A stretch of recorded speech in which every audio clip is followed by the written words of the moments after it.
Hello everybody, and welcome to episode 18 of the podcast known as The Life I'm Lovin'. I am your host, Vincent. Here with me today and every day is the co-hostess with the mostest, Scarlett the dog. Fantastic. So starting off the podcast, of course, as we have been doing in recent weeks, months, etc. How's my week? This week they're doing renovations in the office, so I was able to work from home all week.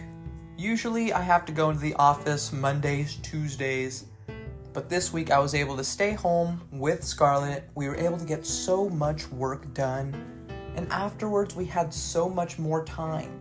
The drive time to and from work was eliminated, so we got to get a lot more done around the house, get more cleaning done, get dinner ready for Jen when she came home. All good vibes this week. Also, we got to sleep in more because we don't have to worry about getting up and going into the office. So that was also very helpful. One thing I also appreciated about working from home the entire week was the consistency of not only sleeping in, but also waking up at a consistent time the entire week. And even though it was a busy week, it still feels a lot better to be at home busy than in the office busy. I don't like working overtime in the office. I know you don't like me working overtime in the office either, but to me, it just has a completely different vibe working in the office doing overtime versus working at home doing overtime. I like to be in the office for my 8 hours and get out of there as soon as possible. Especially in the winter when it was getting dark earlier, I hate getting home at night. It makes me feel like my entire day was wasted working. One thing that working at home also gave me the opportunity to do is Scarlett and I were able to eat lunch outside on our patio. With spring slowly coming to an end, summer just getting started, of course the sun has been out more. And so that also allows me to kind of bounce some ideas off of my internal walls regarding how I want to set up the patio for summer. Maybe some lighting, different types of patio furniture, maybe one of those fancy rocks that looks like a rock, but then it's also a part-time speaker on weekends. So I was able to just sit out there with Scarlett and be like, you know what if we put a TV there? No, but then you can't see the ambiance on this side of the patio, so maybe we'll put it here. But then at the same time, if there's a TV outside, then we're not really experiencing the outdoor world. So maybe we should ex-nay the TV so that we can have time to be outside doing outside things. These are the questions. Yes, Scarlett, a patio bed is something that we'll be adding to that list. Elaborating on last week's episode, I wanted to include a weekly optimism in every episode, which is simply positive knowledge, something that starts us off on a positive note. I would also like it to relate to the episode that we're going to be speaking about, so little foreshadowing is going to be coming at you with the weekly optimisms on top of positivity. Gotta love that. We love some foreshadowing, don't we, Scarlett?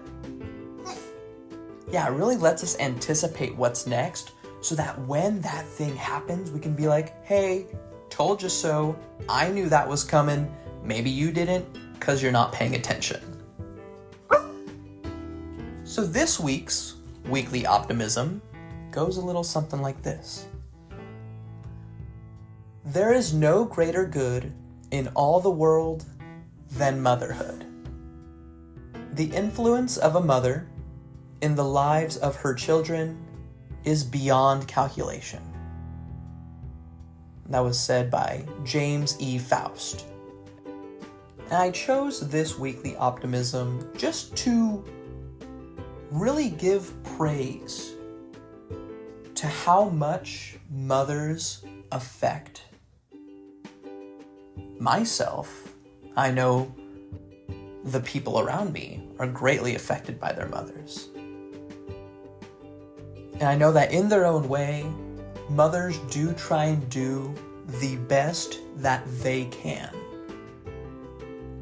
And with Mother's Day coming right around the corner, I wanted this episode to be a Mother's Day episode. You know it, Scarlett. Shouts out to Mama. And on top of that shout out, I also wanted to shout out the other moms that are in my life. My grandma, my Nina, my cousins, my mother-in-law, my grandma-in-law, my tia-in-law, my friends' moms, my friends who have created little friends, and last but certainly not least, my mama. I wanted to dedicate this episode not only to all the mamas out there, but this episode is going to be specifically about my mom, aka Sylvia, aka Mama Bear. So I wanted to just talk about things that I have experienced in my life, that my mom has been a part of, that I remember, that in some way or another, these moments stuck with me in my life because my mom did something, was something, provided something to me that really shaped who I am and why I'm here. So Mom, this one's for you. And I can't help but start with my earliest memories of my mom. As a child, one of the main things that I remember is that she was always in her scrubs. She worked as a doctor's assistant, dental assistant. I always remember her wearing her scrubs and her badge.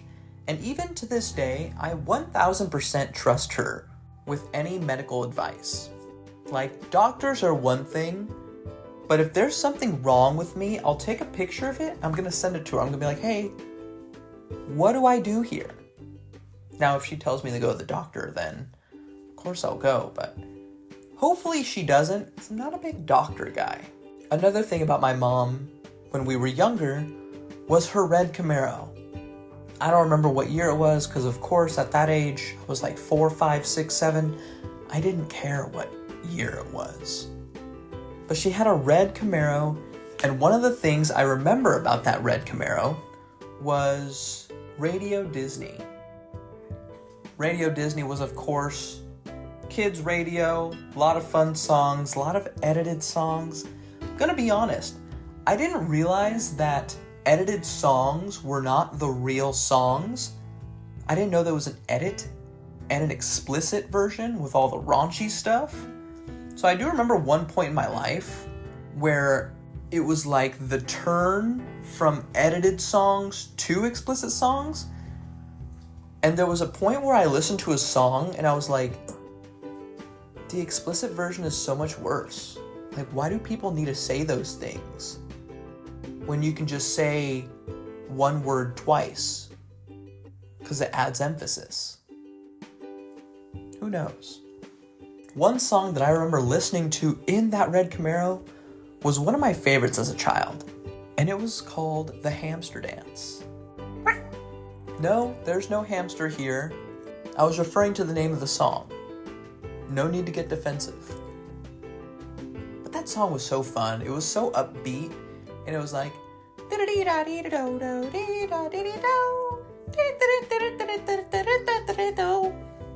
something like that. I don't even know if there was any real English in that song, but it was a great song. Another moment that I recall, and I don't know why I did this, but there was one night where I was in the backyard, and it was getting dark, and it was time to go inside. My mom told me to come in, and I think I was mad. I can't remember why I was mad, but I threatened to live in the backyard. Our backyard was big at our first house, and it had these two trees that kind of overlapped on top of each other, kind of like an arch scenario. And in the middle of that arch was a log, a wood log. And I recall that moment, sitting on that log under that arch. I was like, I'm not gonna go in there. This is my home now. I'm solid. I got dirt. I got leaves. What more can a 6-year-old want? Well, my mom knew. My mom knew what more a 6-year-old could want. So I remember walking up to the door. I was like, Mom, I'm gonna live out here. She looks at me, because the door goes to the kitchen directly. She looks at me. She's like, I'm making mac and cheese. It's like, well, if you're making mac and cheese, I have to go inside just to see if it's good. Don't call me soft. You would have done the same thing. So I gave in, and I've been living indoors pretty much ever since. As a child, my mind used to play games with me, still does, but in a much different sense. Everything was a lot more animated in terms of the games that my mind would play with me. So I was one of those kids where once you turn off the light, the creepy crawlies were coming out. So every shadow, everything in my room at nighttime was some sort of monster. And to make things worse, where my bed was, right above my bed, was a big old window. So sometimes I would look out the window and I would see a shadow. I would see things. I would see people like staring at me. I would see aliens flying by. I would see, creepy crawly monsters in my closet. I was one of those kids. I had a very animated imagination. So every so often, I don't want to say too often, but I do remember doing it a few times, so it was probably more than a few times, I would go into my parents' room when they were sleeping, because I was freaking out, had some nightmares. And I remember I would see my dad snoring. I would look at him and I'd walk right past him and go to my mom. My dad was scary at the time. Big man, made us do chores. Not a fan. My mom, on the other hand, I was a mama's boy. I guess I still am to this day. But I would go to my mom and I'd be like, hey Mom, I had a nightmare. Sometimes she'd let me sleep, get in the bed. She's like, here, come in. Come over here, open the covers, and I would go to sleep. Sometimes she would be in a deep sleep, so she wouldn't hear me. Now, at that point, I had two options. I could go try and wake up my dad, or I could go back to getting eaten by monsters in my room. Honestly, I feel like it was a 50-50 decision. Could have gone either way. But I will say that those moments where my mom was awake, or those moments that I had the cojones, I'll let you look that up on your own, to go to my dad and say, hey Dad, I had a nightmare. Can I sleep in your guys' bed tonight? I'll tell you this. There is no greater feeling of security than being a child sleeping in between your parents. I can't think of one time where I was freaked out because a monster was going to get me in one room. So my decision is to walk, 2 feet over to my parents' room and think, okay, that guy's going to come and get me. He can walk 3 steps and be in the next room and attack me. Never thought about it. It never crossed my mind. Once I was in bed with my parents, I was like, dude, I am invincible. I am in a protective barrier of love and strength. Nothing can get me. Most of the time I just went to sleep right then and there, like immediately. But okay, I'm good, solid. So those are the earliest memories that I can think of. I really don't know what age I was. I think those kinds of things could have varied between, maybe like 3 to 6, 7 area. And so now we start getting into school and how my mom was a big part of my schooling. Now, as a man who loves Fridays, a man who loves getting off of school/work early, the main thing that I think about when it comes to my mother in school is, of course, her picking me up. But not on just any day. these were on my birthday party days. Now these were special days because we'd invite a few of my friends. Some of them would be able to come with us. Some of them would meet us later or, not be able to go for XYZ. But my mom would drive up in her Suburban, big SUV. I believe there's a Chevy and a GMC one. I copied the name for whatever reason. But it sat like 8 people. And so me and my friends would be at the front of the school waiting for her to pick us up. And we'd all hop into the car. We'd be partying, having the greatest time of our lives, playing the hamster dance. And she would drive us to the Yorba Linda bowling alley, which is right next to our old house. And we would bowl, and we would have fun, and we'd open presents and get cake. And those birthday parties were so awesome. I don't remember bowling. I don't remember the gifts I got. The only things that I remember was my mom picking us up and the cakes, the decorations. There were themes: Batman, Pokemon, Spider-Man. The effort that she put into making those birthdays not just birthdays, but experiences. She picked us up limousine style. All of the decorations and the cake that was catered to the cartoon that I was into at the time. The effort that she had put into those moments. SpongeBob cakes, SpongeBob decorations, SpongeBob plates, SpongeBob balloons. Those were the memorable parts. The effort that she put into those moments. Not my actual birthday. Not however old I was. She was also my loudest cheerleader. But in the moments where I was younger, I found it more annoying than positive. And I don't feel good about that today because she was just being so awesome and so unapologetically herself. And she wanted the best for myself and my brother, and she let us know how great we were and how on our side she was. Football, basketball, I could always hear her yelling. She has a very specific yell.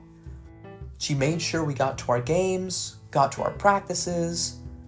Sometimes when there were game days where some of the kids didn't have a ride at the time, her and my dad would take other kids as well. So selfless, so generous, so supportive. I can't thank her enough for all of those times and getting me to a point where I'm still semi-athletic. I do have football and basketball in my mind pretty much every day. And I think a lot of my confidence stems from knowing that even if I didn't do well, even if I had stuff to work on, I knew that I had support. And I heard that I had support. And I can't thank her enough for that. For being the positive affirmations that were in my head before I knew what affirmation meant. And so as I got older, I started feeling more comfortable telling her things, but only important things. Not how's your day? Oh, it's good, it's fine, this and that. None of those basic questions that people ask where it's just I don't really want to talk about it. But something had happened at school one day in 6th grade. I think I just felt the need to tell her because I felt like it was wrong, but I wanted to tell her about it anyway. She had picked us up from school, and I think we had to go somewhere, so we weren't on our way home yet.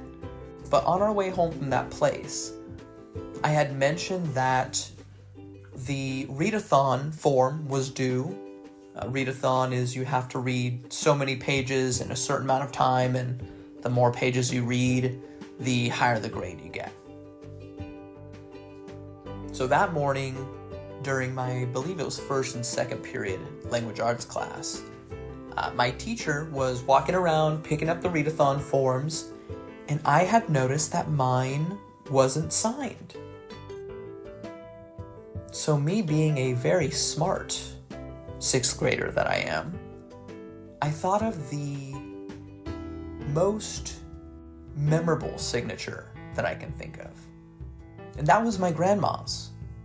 So she always signed it with the big C and then little scribbly lines and then big O and then blah, blah, blah, blah, blah, and then something hanging out like a Squidward's nose at the end.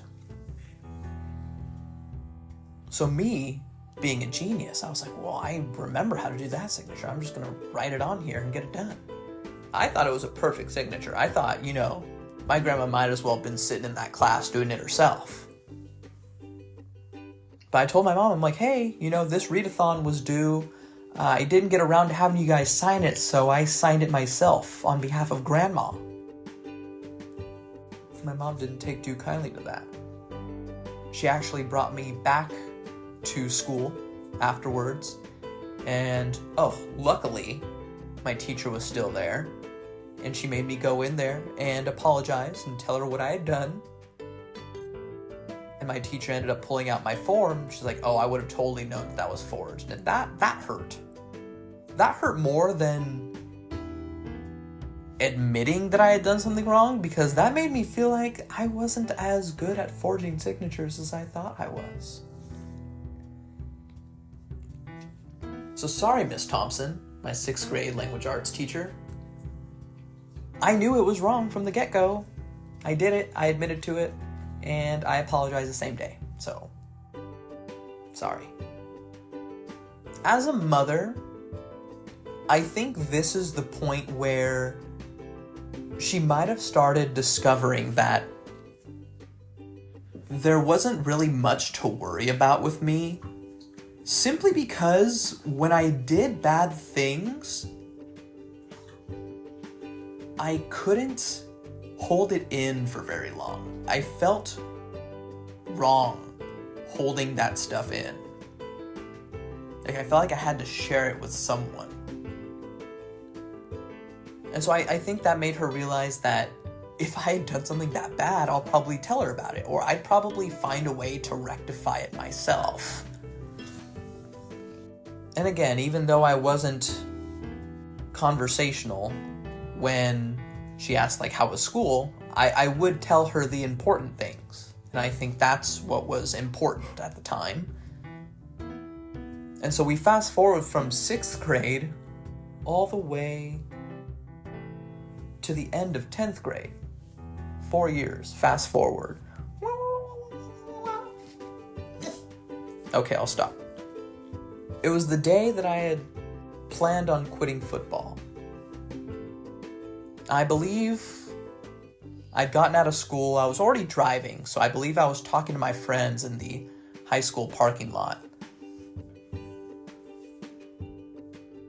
And I think we were just talking about the pros and cons of staying in football versus not staying in football. And I think I had just come to the conclusion that, a lot of the signs are pointing elsewhere. I think you've had a good run with football. I think it's time to find what more there is to your life, to my life. Yeah, that was a scary moment, but I think it was time. I think I had run out of love for the game in terms of playing it as an organized sport. And so I had gotten home and I was like, Mom, I need to talk to you. Sat down on the couch. I gave her my plan. I gave her the why. I was like, hey, Mom, She came with me to the doctor's office. She knew my growth plates were closed, so I wasn't growing anymore. So I let her know, hey, I played football for a long time. I'm not growing. I had plans of going to college to play football. I don't think that that's a possibility anymore. I want to find out what more there is to this life. I'm going to be on top of my schooling. I'm going to make sure that I'm still working out. And I'm going to be responsible. And I'm going to look. I'm going to find something that gives me a little more purpose than what I had at the present time. And she took it very well. I don't remember the exact words that she had said, but none of it was negative. I think that she was happy that I had a plan.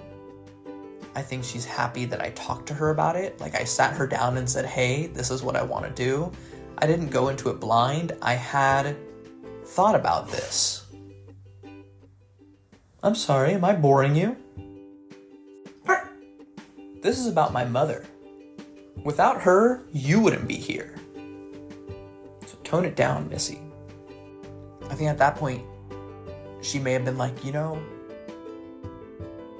I didn't tell him to do any of this. He came to me, gave me his plan, his laid out plan for the next year, and told me this is what he wants to do. And how can I be against that? How can I be against such strength at such a young age? That's what I think she said. She could have been internally screaming, for all I know. But she did not make it seem that way, so I'm going to believe that she was not, and everything was cool. Now, being 16, my brother, 17, we're a year and a half apart, there was always food in the house. We were growing boys, we were athletes, we were eating a lot. And her and my dad were able to provide food all the time. Granted, maybe it wasn't what we liked, but it was food and we ate it. We ate a lot of it. She was also a lightning rod for myself, my brother, and my dad. Being the only woman in a family of 4, I'm sure is not easy. Especially when it comes to men, because the classic man doesn't really know how to express their emotions properly. And the only reason that I feel like I am somewhat proficient at that is because of her. Is because of the way she was able to express herself in times of difficulty, in times of stress. Able to keep her composure and talk it out. Express her feelings through words. And expressing your feelings through words also allows you to get it off your chest a lot quicker. It's not rattling around in your head. It's not staying within your body and just growing and growing and growing until it explodes. But in my younger years, I didn't really know how to express my emotions properly. And I know myself, my brother, my dad may have not known how to express our emotions properly. And maybe she had taken a lot of that negativity that we didn't really know how to express, because she was the only one that I personally felt comfortable expressing these feelings with. I can only assume the same about my dad and my brother. But the way she handled it, the way she handled us with such grace, such strength, such clarity. Mom, you're freaking A1, man. Sorry. Gosh, you're amazing. So we fast forward a few more years. I graduated high school. I was going to community college. My last semester of community college was starting late January. I believe a week or two before my last semester began, I had an accident and I broke my leg. I was going to be on crutches in a cast the entire semester. I think the last week of the semester, I was able to walk into my class, but I had a cane. But the vast majority of my semester, I was on crutches. So I couldn't drive. As much as in that time, I was so upset not being able to do things for myself, not having my individuality, my freedom. My mom was there 24/7. Anything I needed, anything I wanted, she was there to help me, to guide me through one of the rockiest times of my life so far. And as much as I may have hated it in the time, it just felt like a full circle from her driving us to school in that red Camaro, listening to the Hamster Dance, listening to 105.9, a Big Boy in the morning, 102.7 Kiss FM in the morning. Fast forward it to my last semester of community college, and she's driving me to school again. Some days were harder than others, and I feel bad that I let that out on her sometimes with my silence. But she took me to school and she picked me up. Classes where I had class at 7 p.m. and ended at 9:30, she was there. Sometimes she would have donuts, sometimes she would have Taco Bell, she would get me food, she would have dinner ready for me.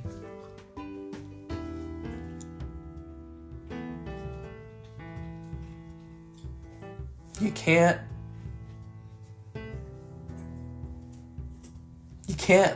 love like that if it's not real.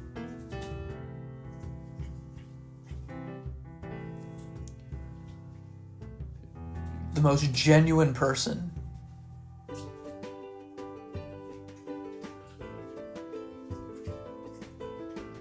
after I was out of my cast, after that semester had ended, a few months later, I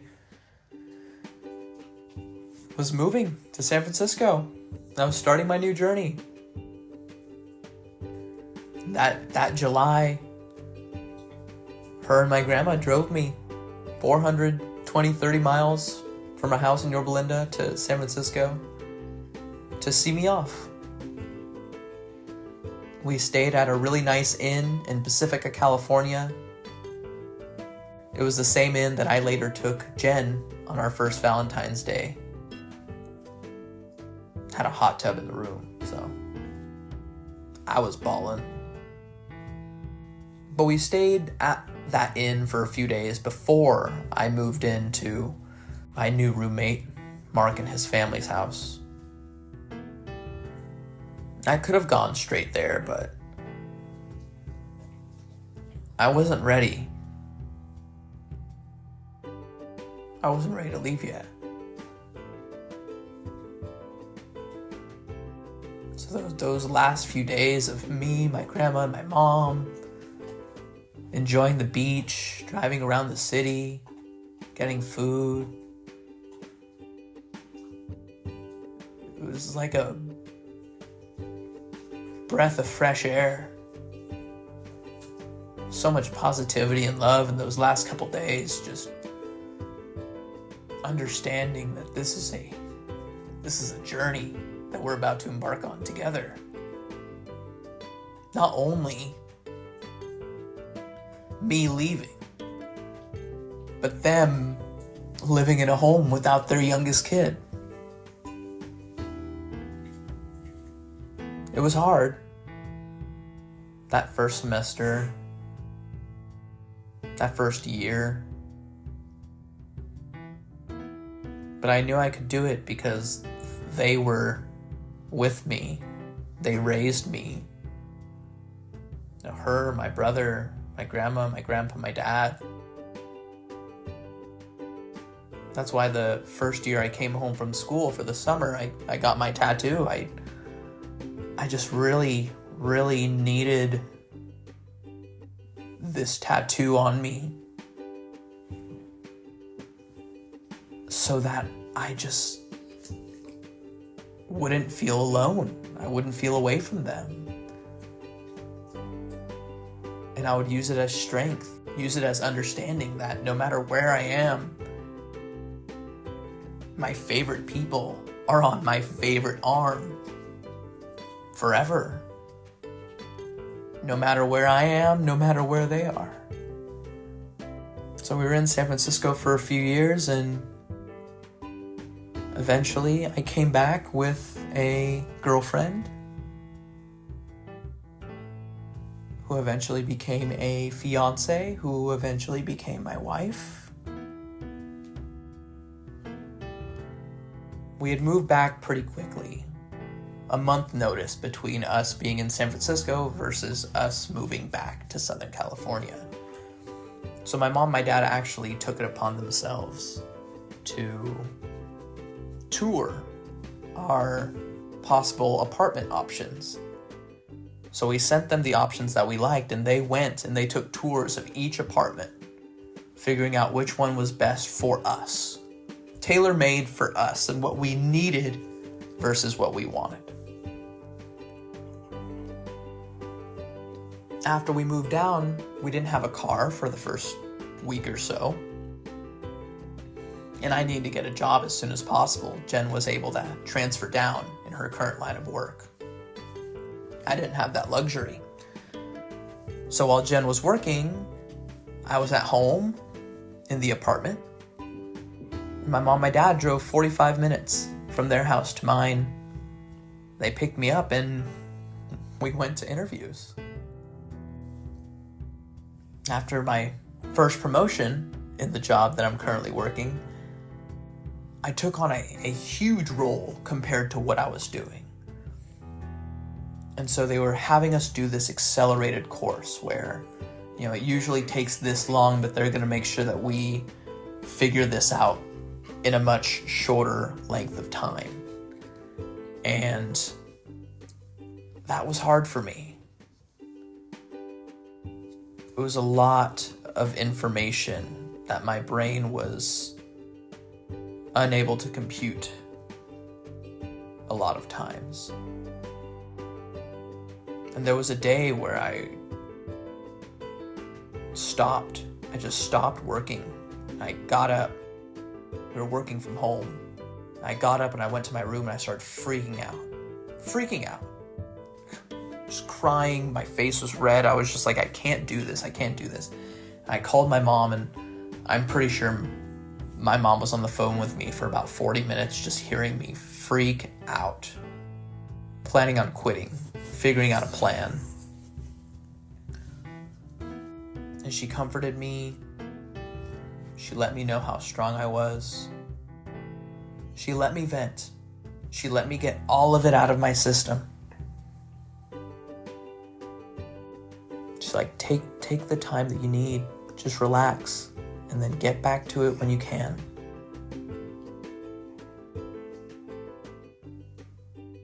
I've been with the same employer for over 4 years now. And without her, I probably would have quit. If I had no one to just kind of express those painful emotions and thoughts to in that moment, I probably would have broken a couple computer screens. I was freaking out. But she was there. She was there to be my pillow and just allow me to just kind of relax after all of that negativity had left my body. She spoke so beautifully at my dad's wake. Such strength and grace. She told the story that they met. She talked about her last moments with him. It's amazing. Halfway through, I got up and I stood with her. We were strong together. And she's been strong since. You could argue stronger than ever. She now is the person I text when my Mondays are Mondays and I don't want to go to work and I'm like, ugh, Mondays. She gives me a little positive something to say just so I can smile. It's almost the weekend. How's your day going? I tell her what I'm doing. I send her pictures of what Jen and I are up to. I send her pictures of my lunches with Scarlett on the patio. I owe my entire life to this woman. My strength, my love for my family and friends, my ability to process my emotions and thoughts verbally, that you can somewhat understand. The ability to switch between being fun and being serious, knowing the time and place. My empathy. Seeing her have conversations with people. Seeing her eyes look so intently at you. You know that she cares about what you're saying. You know that she cares about what you're feeling. Even if she doesn't know you, she'll make a nice compliment. Ask how you're doing. She's the person I aspire to be like every single day. The strongest woman I know. Mom, I feel like this was supposed to be a positive thing, and I feel like it got a little emotional here and there, but you've been due for an episode. So on top of us getting a nice meal for Mother's Day, I wanted to give you the most personal thing I feel like I can give. My love and an episode on the world's greatest podcast. Alright, the second world's greatest podcast. Scarlett,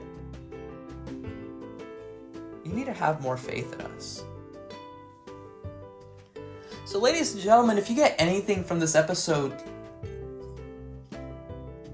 love your mothers, love your mother figures who have been there for you, who have shaped you, molded you, guided you to where you are today.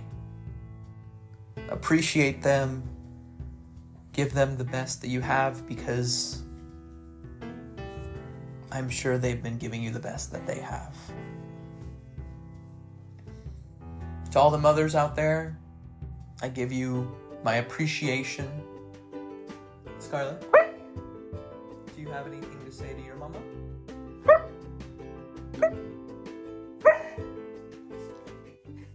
Yes, I know she loves you too. With that being said, I want you to all have a great night, have a great day, have a great afternoon, eat some great food, have some great drinks, be around great people, have some great conversation. And please continue to love the life you're living.